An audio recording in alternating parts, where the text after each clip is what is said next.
Hello, Sagittarius. It's Oh My God Tarot. And this is your someone secretly wishes you knew this. Tarot card reading. Hey, you caught me. You caught me. Okay, let's have a look at the astrology reading cards and figure out who we're talking about. And then we'll head off into the sunset with the tarot spread and figure out what the hell's going on. What in the fiddlesticks is going on here? Alright, they secretly wish you knew this. Secretly wish you knew what? Ooh. Huh?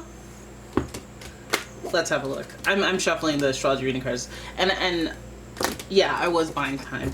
But here we go. This is your first card, okay? Aquarius. Hey. Aquarius's energy is freedom-loving, rebellious, idealistic, and technological. Aquarius energy. They have some similar energy to Sagittarius's in that they like to be free and they like to explore and they like to have adventure, but for Sagittarius it's more on their own terms, and for Aquarius it's more on their own terms, and Sagittarius they kind of go with the flow. Then we have Capricorn energy, and the energy around you is serious, materialistic, and hardworking. It bestows shrewdness and cautious ambition. Alright, so we have two kind of serious signs. Like, they're not the biggest on senses of humor, although you can... Listen, before you go off, Capricorns, before you go off, you know, it's other placements in your charts that make you funny, okay? Don't even try that. Capricorn energy is serious, materialistic, and hardworking. It bestows shrewdness and cautious ambition. Okay, so we have two very, like, structured energies in this reading. So if they secretly wish you knew something, they're coming from a very practical and logical place. Finally, we have Gemini. Okay, the energy is communicative, mischievous, lively, witty, and informative. What's this candle going off about? Some of you guys are like, hell yeah, Gemini, yeah. And that's why the lights went off like that. The lights started flickering. I don't know if you guys noticed that. But anyways, okay, so the energy is communicative, mischievous, lively, and witty.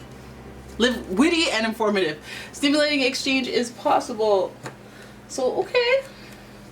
If they're going to hit you with some facts and some hard truths and some serious matters, at least they're going to put it in a nice little wrapping, a nice little bow tie. A little bit of clever wording, persuasive wording. It's at least interesting. Even though it's serious, it's at least interesting. Okay? So let us have a look with the wild unknown. Figure out what your tarot reading is when it comes to this thing that they secretly wish you knew. Okay, here we go. Sagittarius, your first card. Oh, slipping through my fingers.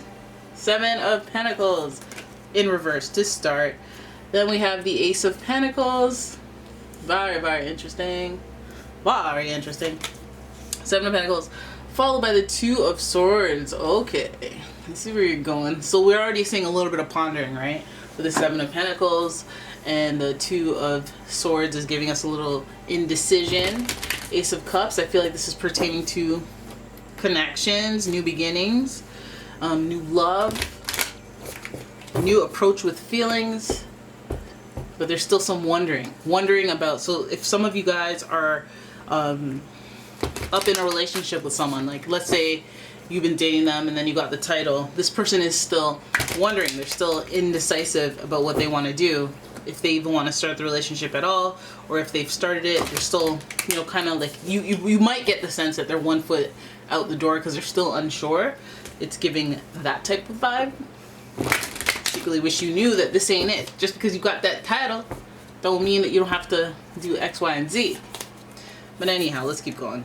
We have the Emperor. Oh, they might not even be sure of themselves. You know, they might be a little insecure. I'll give them that. Look at that eclipse showing up twice. And finally, we have the Father of Wands in reverse. Okay, so this person might be... Okay, you know what this is giving? This is giving somebody that you want a connection with, or that you are starting a connection with, or like the seedlings, the humble beginnings of a connection, a potential person. But I feel like this person is trying to not trying, well, I think everyone should be doing that, but you just have to be cautious when somebody is putting themselves first and foremost, because it gives a lot of I and not a lot of we, me and not a lot of we, you know? And so this person, even if they are trying to initiate a relationship or a connection, it feels like this person is more oriented around themselves and doing things to serve themselves. And they could be oblivious. They could be very clever and tell you what you want to hear because they feel like that's giving it to you. Like, you know, this person who wants this, let me just give them some attention because they want attention, right? But like, it's not, everything isn't as it appears to be. How about that? So we start off with the Seven of Pentacles, and we see this is where the doubt is coming. Does this person have things? Do they have their own career established? Do they have their money flow going well? These are indicators, because the Seven of Pentacles makes them factor in their finances and their overall living situation while making this decision, which in emotional matters, it shouldn't really be a thing. It's more practical, logical. So, I mean, if that doesn't matter to you, like, logically, I should make this work out because I need somewhere to stay. Like, nobody wants that, right? Like, you know, but I guess, like, this person would have some doubts. And if they could benefit in some way or another, whether that be through literal shelter from you, or just they need you in some right, maybe to pay for something, maybe to pass their resume on to your, you know, maybe you know someone, but whatever it is, there's this like tangible opportunity.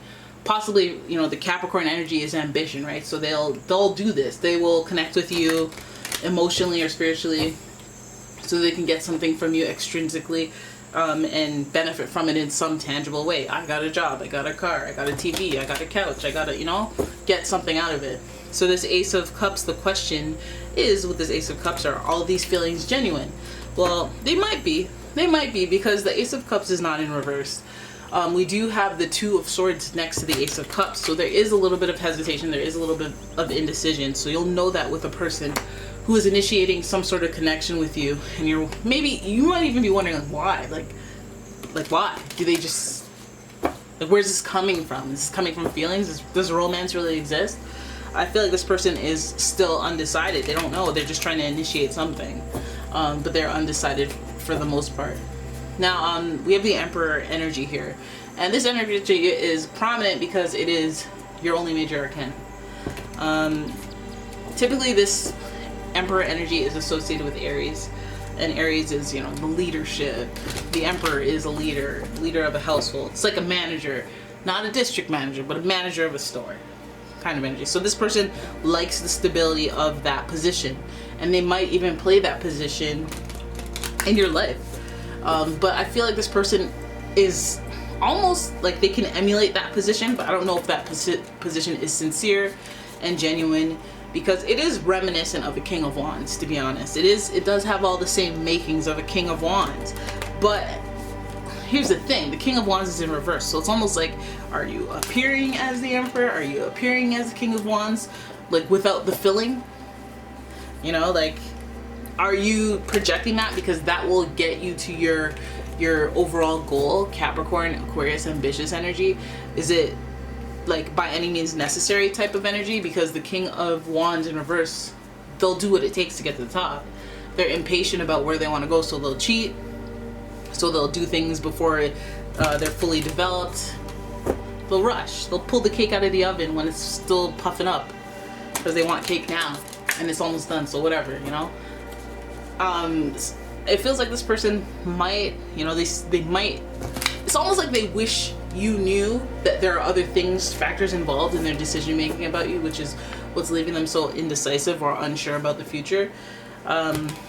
It's almost like they can't ever be sure until they get sure themselves, until they reach that excuse me, until they reach that Emperor status in their life, you know, where they have control and they have stability. But I think the King of Wands is like, this is almost like flight or fight, or like survival, where they just have to do what they got to do, and take actions, like actual actions, in order to fulfill their ambition or their needs. Now, this Gemini energy is giving us the persuasiveness. So like, they may be able to make you feel like you're doing something really nice, or make you feel good about what their actual motives are. Like, you know, they might be able to sweet talk their way into getting what they want, so everybody feels happy, excited. But I feel like there's like, it's finessing. I feel like it's a little bit of finessing. But at the same, in the same token, like, you might be the right one because you might admire the finessing. It seems like that because we don't have deception here. I feel like, you know, this person might be like I feel like this person might be like staking their claim, like being a leader, being authoritative, being this person who gets what they need first and foremost and puts themselves first. Perhaps that's the thing in your life that you need to be reignited in your own life, like, and that's what you admire about them at this time in your life. Maybe it would have been a bad thing before, but I think that what this person's drive and ambition is, like, their thought process is somewhat admired by you. Like, you understand the King of Wands. You understand the impatience. I know you're easygoing, Sagittarius, but the King of Wands is like, I need my stuff now. You're taking too long, let's hurry up. You know? And sometimes I'll step on people's toes. Okay, forget it, fire him. Just fire them. I can't deal with this. We gave them like 5 tries. Like, just fire them, it's over. You know, they'll do that. And I think that you have to reach a certain point to want to do that. So this person's been showing the indecision, the indecisiveness for a while, but once they see a benefit, they'll want to move right along with you, but they'll fully know in their heart that this is a I don't know what's going to happen type connection. Like, maybe, you know, if I level up, if I reach my ambitions, if I reach my goals, I'll have to reassess what it is that makes me happy and who I'm connecting with, and if I want to create that emperor stability and keep it that way. But for now, I feel like this person's putting themselves first and foremost, and once they reach that level that they're satisfied with. So if you have somebody in your life that is not where they need to be and they're just trying to survive, that's one thing. But then when this person aspires and gets to where they want to go, or are on the right track to get to where they want to go, then you can really believe more of this emperor energy than anything. I mean, the King of Wands there will always be a little impatient, so you might have a person that's short or not really like go with the flow, like they're really impulsive at times, or they're really like, I need to hurry up, like, you know, let's get her done type, you know. So if they see you being a slob, they'll be like, nah. You feel me? Alright, so I feel like this person secretly wishes you knew all this, but like, who wants to run game and then tell everybody they're running game? Because I don't see anything like ridiculous in here. I don't see anything that's like, hey, I'm gonna betray you, I'm gonna take your stuff, hey, I'm gonna, you know, I'm just trying to put myself first. And perhaps some of you guys are in love with like homeless people, and so you understand that they have to put themselves first and foremost before they can get to a place where they can start putting other people in front of them, or putting some like energy into building a mutual relationship. The only duality we have here is from the Two of Swords, and that's indecision. So it's almost like I'm not sure about this you and me thing, but like, you know, I mean, let's see where I'm at soon. But if you want to, you know, give me a place to stay, maybe a phone line, I don't know, much appreciated. I will not forget that. I will factor that in. Even though I can't give you a definitive where we'll be, I can factor that in for sure. Because these Capricorn energies, and even Aquarius energy, they like to observe their peoples before they implement their peoples. And you're no exception. And this feels like a new connection, like somebody you just met. So you may not even be put on to all that, how they stay, what their methods are, what their datology is. Alright, so there it is. That is your reading. I hope you guys enjoyed it. If you did, please give the video a thumbs up and subscribe to the channel. Leave a comment, share the video, and if you'd like your own personal reading, please check out the description. There is a link to the website. And yeah, thank you for watching, guys. I will see you in the next one. Bye-bye.